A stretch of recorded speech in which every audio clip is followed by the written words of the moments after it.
The new goal is to cause an individual to become subservient to an imposed control, to the point where he will perform acts against his will and then have no memory of the act. The search for a real-life Manchurian candidate begins.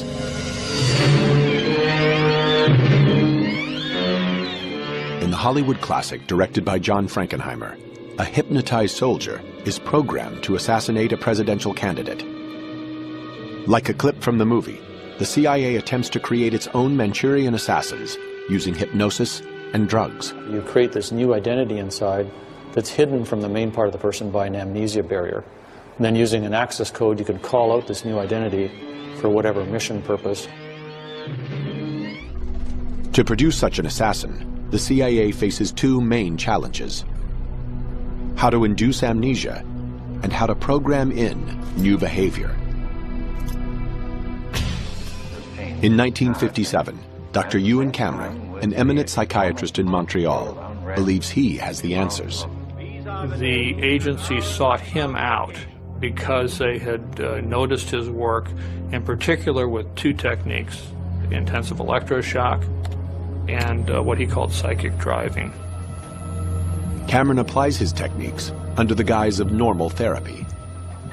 It's hard to say just how awful and horrendous what Cameron proposed and what our government financed was. There's a three-part technique which started with an effort to wipe out past patterns of behavior. And this was accomplished through the use of particularly intensive, repeated, high-level electroshocks until no more convulsions could be elicited from a patient. Cameron then plays tape-recorded messages through helmets that are locked to his patients' heads. This psychic driving forces them to listen to repetitive statements for weeks on end, to program in new behavior. Now, the final phase was to try to wipe out all recollection of what had happened, and that was accomplished by putting people to sleep for 30, 40 days, accompanied by different kinds of cocktails of drugs. Now, that's not any kind of therapy. That's a brainwashing experiment. Since the Greeks first started thinking about medical ethics, the first rule was do no harm. That's a rule Cameron broke. For 4 years, the CIA fully funds Cameron's work, hoping to use his techniques to create a Manchurian candidate.